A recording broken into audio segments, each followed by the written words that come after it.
Oke, saya Ricky Nelson. Welcome to Ricky Nelson Coaching. Saya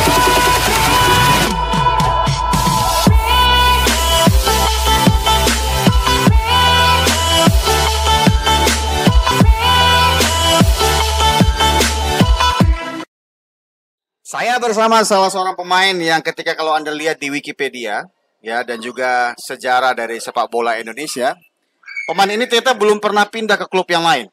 Waduh. Siapakah dia? Selamat malam, Dendi Santoso. Apa kabar? Alhamdulillah sehat. Saya sedang di Malang nih, terutama di Hotel Haris. Terima kasih buat Hotel Haris yang sudah mengizinkan buat kita membuat sebuah podcast di sini, ya.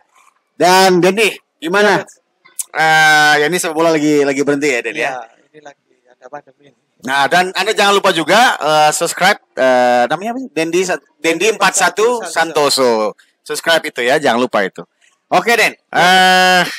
Dendi lahir di Malang, Jawa Timur 9 Mei 16 Mei. 16. Berarti ini Wikipedia salah nih. 16 Mei ya. 16 Mei 90. 90. Sekarang udah 30 tahun ya. Wow.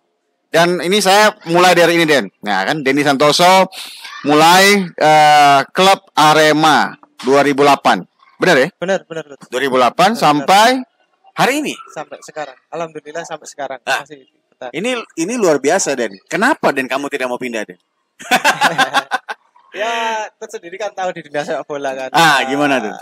Alhamdulillah di sini masih dipercaya. Apalagi kan di sini saya sama supporter, sama manajemen sudah kenal, jadi ya tidak perlu adaptasi lagi ya. Oke. Tapi setiap tahun pasti kan semua pemain bagus ketika kamu main bagus. Misalnya di tahun kamu masuk timnas itu kan 2009. Iya. Ya, 2009. Berarti kan ketika kamu ke timnas itu pasti banyak sekali godaan klub lain. Ya, setiap tahun pasti ada. Ada. Ya, setiap tahun pasti ada, tapi kembali lagi ya sama sini juga ada. Jadi pertimbangan kamu kenapa kamu di Arema pertama kan apa aja kira-kira?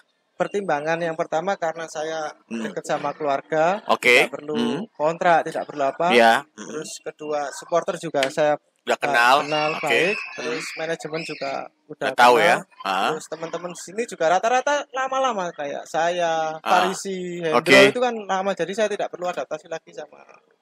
Iya. Dan bahkan kita kalau lihat di Wikipedia dan juga beberapa data yang lain di internet bahwa kamu adalah hasil dari Akademi Arema ya. Iya. Dari situ kamu naik ya, sama coachnya siapa waktu itu? Saya dari Akademi Arema itu masih dilatih sama almarhum Setia Budiarto. Oke, Terus pelatih kipernya Coach Yanuar Bekam. Yanuar. Sekarang ini di Persiba. Oke. Terus salah Persiba Balikpapan. Oke. Dan apa namanya? Naik ke senior itu saya melalui jembatannya itu Coach Joko Susilo, karena Coach Joko ya. saat itu Coach Joko juga menangani tim akademi di situ, Ya, junior Arema juga. Ya. Dan dia dibantukan di tim senior, jadi ada jembatannya ya. Ya. Apa yang bagus di mana Arema Di junior dinaikin ya ke atas. Oke. Dan jadi beberapa alasan pertama kamu sebut tadi soal keluarga, ya kan dekat ya, masih dekat. Terus juga manajemen sudah enak. Tapi bermain untuk seperti tim Persija, Persebaya, Persib Bandung dan Arema salah satunya itu kan tekanannya berat, Den. Misalnya ya pasti ya supporter apa segala macam. Kamu bisa betah dengan supporter ini maksudnya kayak apa tuh? Gimana itu bisa bertahan seperti itu? Kalau kita main jangankan kalah ya, seri aja di kandang kita pasti. Oh iya, betul. Di media sosial pasti kayak gitu ya. Kalau saya sih untuk menghilangkan itu cacian itu saya nggak buka media sosial sih. Tapi pernah mengalami nggak? Misalnya kamu mainnya agak jelek nih misalnya kan, gitu. Terus akhirnya supporter marah. Itu apa yang terjadi dalam diri kamu sendiri? Maksudnya di keluarga apa tutup pintu, terus nggak ketemu siapa-siapa, atau gimana? Kalau saya ya mungkin dari keluarga pasti sudah tahu kalau seri atau kalah pasti saya lebih diam, nggak mau kemana-mana. Oke, iya. Kalau dari supporter mungkin ya pada saat mungkin di media sosial aja sih saya. Oh, di luar malah enggak sebenarnya ya? Di luar ya cuma biasa. Kok bisa sih? Kok bisa sih? Seri kok bisa sih gini-gini? Kenapa gitu? Cuma gitu aja sih. Oke. Nah, Den, dalam perjalanan kamu sebagai pemain ya, sampai waktu kamu sampai 2009, menurut kamu sekarang kamu kapten ya? di Hendro. Oh, Hendro. Kemarin. Kemarin kamu kapten ya. Nah, dari junior sampai senior saat ini, apa yang kamu pegang sehingga kamu bisa bertahan terus dalam sepak bola Indonesia ini?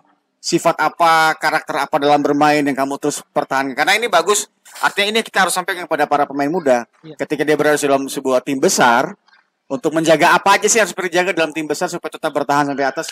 Ya kita harus, terutama saya tetap harus belajar ya. Oke. Siapapun pemain yang datang, baik itu sudah senior atau masih usia, tetap kita harus belajar, tetap rendah hati dan jangan sampai kita sok lah. Iya. Apalagi kan terutama kalau kita mentang-mentang paling lama di sini. Betul. Ah, itu kadang jadi Ya, orang sempat bilang oh raja gitu. Iya, Nah, iya. pemain baru datang dia rajanya, kamu macam-macam sama dia nggak boleh itu. Terutama saya itu sih sikap saling Oke. berbaur sama apalagi yang baru datang kan Iya. harus lebih akrab biar mereka juga nyaman ke kita juga nyaman. Nah, tadi kamu bilang belajar. Nah, belajar yang seperti apa kira-kira? Belajar ya. Maksudnya kalau pemain baru kamu ajarin kamu belajar dari dia mainnya seperti apa atau seperti apa? Biasanya sih dia ini cara mainnya kayak gimana sih? Oke. Dia suka bola kayak gimana gitu. Jadi kita bisa nyaman, jadi kita tidak saling saya suka bola ke sini. Jadi kita komunikasi, diskusi komunikasi. Oke. Jadi itu yang setidaknya membuat kamu tetap bertahan di Arema. Dan karena gini kan banyak sekali ya, tadi kamu bilang kita sudah setuju media sosial ya. Media sosial ini jadi salah satu problem ketika kita tidak bisa menanganinya kan gitu. Iya. Nah, ini banyak sekali pemain muda ya yang main media sosial. Sebenarnya mungkin media sosial tidak salah kali ya. Iya, karena eranya mungkin. Untuk kita, apalagi kan kita bisa melihat cuplikan-cuplikan kesalahan apa sih habis betul, main terutama kan. Betul. Ini positifnya sebenarnya. Kalau saya mendengarkan semua itu, mungkin mental saya jadi down. Saya tidak bisa berkembang. Oke. Kenangan yang paling kamu ingat selama di Arema itu pertandingan lawan siapa? Yang kira-kira? Pertandingan ya waktu saya cetak gol pertama. Oh, oke. Kapan itu? Waktu lawan Persiba 2009 waktu Arema juara, dan saat itu kan saya masih muda kan. 2009-2010 ya? Ya, Coach Rene Arbet. Oke, waktu dia. 2009-2010 ya, waktu itu juara ya. Terus. Kenangan itu yang membuat saya tidak terlupakan karena apa itu? Itu kamu masuk dari pengganti kalau nggak salah ya? Pengganti. Ganti Farudin ya? Okay. Meskipun kita kalah di kandang pada saat itu. Oh ya? Kalah 2-1 tapi saya cetak gol. Oke. Oh, jadi itu malah jadi momen dimana kamu terus mentalnya naik lah gitu ya. Apalagi di situ kan ada pemain-pemain senior kayak Jangka, Ahmad Bustomi, terus Noah Alamsa ya. Ridwan, Esteban juga banyak pembelajaran yang saya dapat dari situ. Mental juara itu kayak gimana sih? Iya. Pertama kita harus kuat mental, tahu jadi maki model kayak gimana. Oke. Pertama kita ketinggalan. Pada saat itu emang kita mau mendekati juara itu emang kadang kita sering ketinggalan dulu, Coach. Iya. Sering ketinggalan dulu. Tapi kita pasti menang. 2-1. Artinya bisa membalikan keadaan. Nah, tadi kamu bilang soal mental. Arema ini kan berat nih, Dan. Aremania lah misalnya gitu. Malang nih keras istilahnya gitu. Apa itu? Bagaimana supaya kamu bisa bertahan? Maksudnya mental kamu tahan itu kayak apa sih maksudnya? Kanjuruhan berapa ribu? 20.000 lah ya? 40.000. 40.000 kalau hujat kita semua tuh kayak gitu, seperti apa?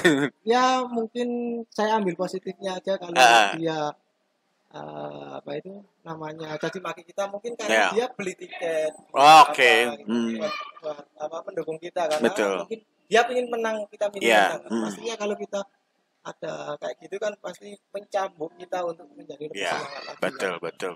Oke. Dan di tahun 2009 akhirnya kamu ke timnas ya? Iya. Kamu timnas pertama, jadi berapa kali ke timnas sampai hari ini? Saya 2009 terus? 2 kali, terus senior kemarin. 2009 itu yang pertama di Laos ya? Di Laos. Yang kedua Kedua sama Coach RD.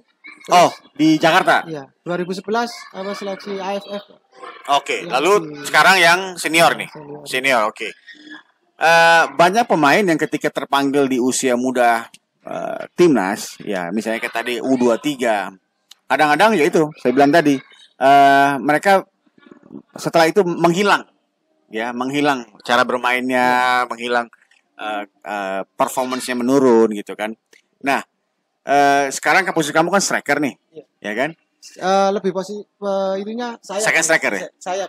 Sayap atau second striker kadang-kadang situ. Biasanya gitu sih. Oke, sayap.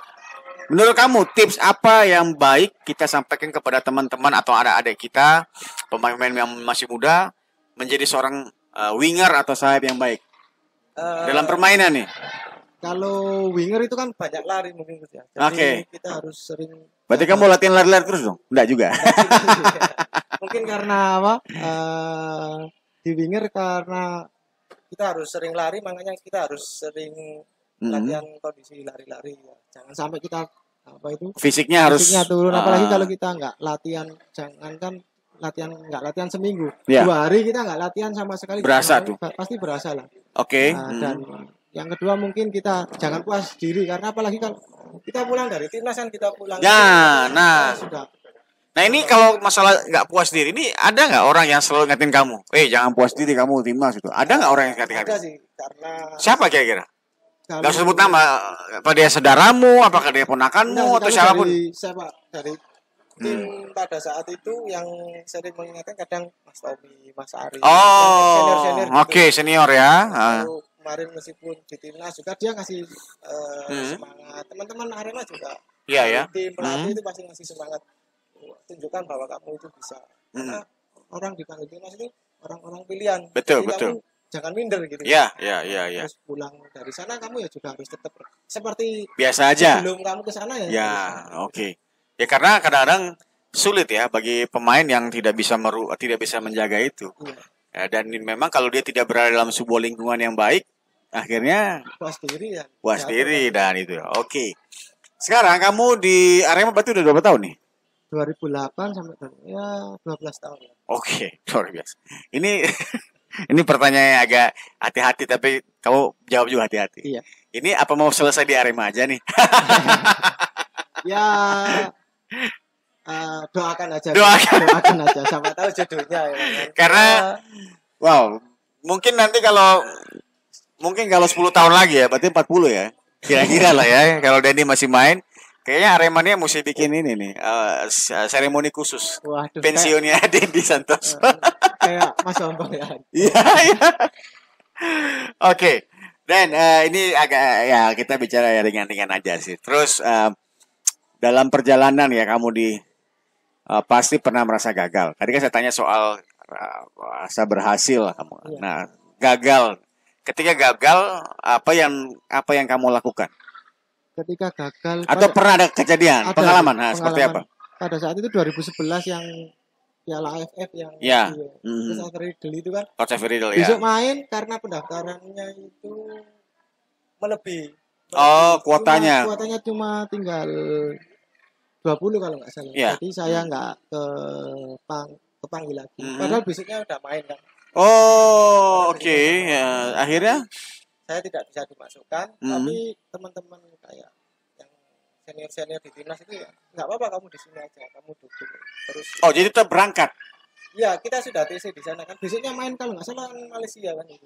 Artinya udah di lokasi. Itu di mana? Main di mana tuh? Main di Jakarta. Udah di Jakarta, ya. Tapi tidak bisa didaftar. Jadi kamu hanya nonton aja dari tribun. Ya, tapi karena pada saat itu senior suruh di situ aja karena kan sudah gabung lama kan. Iya. Pulang nanti gimana? Kamu di sini aja enggak apa-apa. Nah, itu gimana perasaan kamu itu? Ya kecewa sih pasti. Tapi karena memang kuotanya emang segitu kan, tidak bisa dipaksa kan. Iya. Saya ditelepon sama coach Roslav Janu pada saat itu. Janu, kamu pulang aja enggak apa-apa, kamu latihan. Waktu itu di Arema ya, Janu ya. Oke. Itu di Arema ya. Akhirnya saya besok pulang. Oke. Akhirnya saya beberapa hari minta libur lah saya untuk merefreshkan pikiran kita. Akhirnya saya gabung sama Arema. Tetap saya berdoa supaya bisa pada saat itu juara, dan sayangnya cuma saya juara 2. Ya. Nggak, artinya memang sebenarnya kamu pasti tidak marah siapa-siapa kan? Enggak, karena saya pada saat itu ya saya masih muda, mungkin masih perlu belajar lebih. Jadi saya tidak marah. Tapi tekanan yang terjadi waktu itu adalah mungkin campur aduk kali ya. ini gimana, ini Ya, gimana itu. karena pada saat itu kan memang pemainnya bagus-bagus, ada Oke, Mas Ridwan, banyak senior-senior yang. Oke. Jadi saya belajar dan dari situ saya mengetahui kelemahan saya itu apa. Oke. Jadi dari situ saya bisa meningkatkan. Iya. Saya ini kurang ini. Betul. Nah ini kita perlu contoh ya rekan-rekan sekalian yang menyaksikan acara ini, bahwa mengelola emosi ini nggak gampang ya. Iya. Tapi itu mungkin Gus. Kalau kita emosi mungkin di kamar sendiri. Ya, itu dia. Ya, jangan di luar. Atau mungkin sekarang jangan di medsos lah gitu ya. Iya. Tapi sekarang Arema semua ya oke, sayang sekali memang karena pandemi ini ya, akhirnya kita harus berhenti sementara ya. Atau mudah-mudahan nanti berlanjut lagi. Kamu melihat Liga Indonesia ini seperti apa sekarang? Maksudnya kamu melihat sudahkah semakin lebih baik dari tahun-tahun sebelumnya, atau kompetisinya maksudnya, bukan operatornya, kita nggak usah bicara soal operatornya. Maksudnya bermain sepak bolanya. Apakah semakin mudah atau bahkan semakin sulit dibanding sebelumnya? Saya rasa semakin mudah, karena kan kalau dulu kan kita main satu minggu itu 2 kali kan. Ya. Sekarang kan 1 minggu sekali. Oh, lebih ada rest lah ya. Oke. Dalam permainan lawan-lawan misalnya. Ya kalau dari strategi kan pasti pelatih juga banyak yang sekarang sudah lisensi yang tinggi-tinggi. Ya. Itu lebih maju lah saya rasa. Lebih variasi lah ya. Ada teknologi yang pakai apa-apa, itu kan pakai chip apa itu kan lebih. Oke. Kamu sampai sejauh ini stopper yang paling kamu susah dilewatin siapa? Stopper yang paling sulit 2 orang saya. Siapa tuh? Hamka Hamzah sama Purwaka Yuki. Oh iya. Hamka kenapa nggak bisa lewat? Karena mungkin dia pengalaman sama strong gitu kan. Di latihan waktu Hamka di latihan di Arema juga susah dilewatin. Susah, meskipun dia cuma bercanda tapi dia emang pengalaman. Bola itu mau kita kemana pasti dia tahu. Oh gitu. Jadi memang kalau udah bertemu dengan berapa kali main sama dia waktu kemarin, berarti main sama dia kemarin di mana dia? Dia di Hamka di mana kemarin? Kemarin dia Persita kan saat itu. Enggak ya. Kemarin di kita. Arema kan? Tapi sebelumnya misalnya dia di Sriwijaya kan. Sriwijaya. Ketemu nih, main nih. Nah, akhirnya itu susah emang. Susah sih. Oke. Jadi Hamka Hamzah adalah salah satu stopper yang susah dia dilewatin. Oke, Den, terakhir Den, ini abang singkat aja lah. Kira-kira kalau kamu masih main, ngomonglah 10 tahun lagi, ya kan 10 tahun lagi. Sekarang kamu kan teman-teman kayak Bu Somi buka akademi dan beberapa semua juga. Kamu udah C kan? Udah C license? Belum. Mau? Insya Allah doakan aja. Iya, oke. Sebentar lagi mau jadi pelatih. Nah, menurut kamu menjadi pemain yang bisa bertahan dari junior sampai ke senior saat ini, anak-anak muda ini harus memiliki, selain tadi kamu bilang belajar, bagaimana soal karakter dia? Karakter apa aja yang harus dia miliki? Karakter ya harus mentalnya kuat sih saya rasa. Apalagi kan sekarang takutnya kan dikasih masukan terus masukan. Ya. Kita harus lebih banyak mendengar kalau. Oke. Untuk buat anak-anak muda dan sering rajin-rajin lah kita tanya ke senior latihan apa yang perlu. Iya. Pola makan apa yang perlu. Nah, oke, soal pola makan, kamu merekomendasi pola makan seperti apa kepada mereka? Kalau masalah pola makan sih, saya baru-baru ini sih menjaga pola makan karena kan. Rasanya gimana setelah kamu menjaga itu? Ya emang kita lebih fit memang. Lebih fit ya. Oke, terus? Kita jarang makan yang pakai santan-santan berminyak. Kalau Jakarta tuh gorengan ya kan, banyak tuh Jakarta. Kalau Malang apa? Malang gorengan Malang apa? Bawaan ya, itu beci lah. Malang beci. OT. Mungkin itu sih pola makan kalau kita nggak jaga, mungkin apalagi kan usia saya sudah 30. Iya, betul.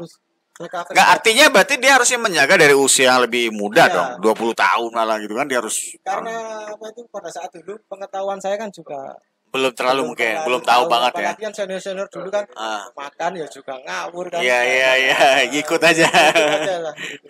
Dan sekarang kan pengetahuannya. Kalau nggak salah waktu coach Miroslav bukan Janu Milo dia melarang banyak lah nasi goreng bla. Itu pengaruh nggak sih ketika kamu seperti itu di Arema waktu itu? Pengaruh sih, kalau ketahuan sih kita kena denda 2 juta. 2 juta atau 5 juta ya. Kalau ketahuan. Tapi anak-anak nggak ada yang makan sih. Ya memang juga udah tahu lah ya bahwa ya sebenarnya bukan cuma nasi goreng, makanan yang terlalu berminyak gitu. Iya. Artinya bukan berarti tidak boleh ya minyak, boleh, tapi kalau berlebihan itu kan seminggu sekali ya. Pengaruh pada badan kali ya. Iya. Jadi kadang kalau kita makan terlalu banyak minyak kan besok main kan terlalu berat. Iya, betul. Saya sudah melakukan hal itu. Oke. Memang ada dampaknya sih kita makan sehat itu memang ada dampaknya. Seandainya waktu bisa diputar saya akan kayak gitu. Oke. Satu lagi terakhir. Banyak sekali pemain muda ketika ditanya kamu mau main bola ini sebenarnya untuk siapa? Banyak menyebut soal keluarga dan orang tua. Nah, apakah Denny juga sebenarnya sudah mampu mewujudkan mimpinya untuk keluarga dan orang tua dari sepak bola? Dari sepak bola alhamdulillah. Kalau saya sendiri sih pertama untuk diri saya sendiri. Karena kalau saya enggak benar-benar sepak bola ini saya tekunin. Cuma dibuat main bola aja. Pasti kita sudah merelakan sekolah juga. Kita menomor 2 kan lah setidaknya. Padahal itu enggak boleh kan. Iya, betul. Kalau kita enggak benar-benar di sepak bola itu mau jadi apa kita kalau usia kita harus serius sepak bola. Harus serius. Kerjakan secara serius. Oke, terus? Yang kedua juga buat keluarga, anak istri, orang tua, terus saudara-saudara. Nah, ini kan biar nih orang tua juga cukup yakin dengan sepak bola Indonesia. Sepanjang kau berkarir ini, ya saya bilang tadi, kurang lebih apa yang sudah keluarga nikmati dari hasil sepak bola? Ya, otomatis dari segi ekonomi ya. Cukup lumayan sekarang ya. Ada punya usaha? Kemarin sudah karena ini pandemi kan jadi kita tutup ya. Main apa kemarin? Saya di rumah ada baju. Distro gitu ya, kurang lebih ya. Sama istri kan ada make up kan. Istri make up. Oke. Ya ntar lagi pasti buka sih. Ya, insyaallah. Nggak, artinya ini sebuah nasihat kepada teman-teman juga bahwa kalau punya uang banyak ya jangan foya-foya gitu kan kalau lebih. Apalagi kan sepak bola berapa sih? Mungkin 15 tahun. Iya. 17 tahun. Betul. Jadi kita harus benar-benar bisa mengelolanya ya. Itu betul. Oke. Walaupun gak lama, Den, terima kasih banyak waktunya karena memang pengalaman Denny hanya banyak di Arema ya karena cuma di Arema gitu ya. Saya agak gak enak nanya kalau pemain pelatih favorit dia nanti kan soalnya siapa tahu saya ke Arema juga. Siapa tahu saya bisa dilatih sama. Aduh, sama-sama. Oke, sekali lagi ya jangan lupa untuk menyaksikan Dendy 41 Santoso di YouTube, benar ya? Di YouTube-nya itu ada banyak soal konten-konten tentang apa gitu, Den? Itu masalah legenda-legenda Arema yang intinya nggak jauh dari Arema lah ya. Memang ini pencinta Arema banget ini. Makasih sekali lagi dan juga semoga apa yang saya bicarakan dengan Dendy ini bisa menginspirasi rekan-rekan sekalian, terutama para pemain muda. Ingat tadi Dendy katakan karakter ya kan, dan terus belajar mendengarkan yang senior supaya tahu mana yang baik gitu. Dan juga itu bicara soal lingkungan kali ya. Iya, lingkungan ya. Kita bisa bentuk. Betul. Dan juga jaga dalam hal makanan karena akan sangat mampu membuat kita bisa lebih lama lagi di sepak bola. Terima kasih banyak Den waktunya walaupun bentar aja nih 20 menit 30 menit ini tapi luar biasa ya. Semoga ini bisa memberikan sebuah wawasan baru buat teman-teman yang menyaksikan. Oke, saya Ricky Nelson. Saya Dendy Santoso. Sampai jumpa. Thank you.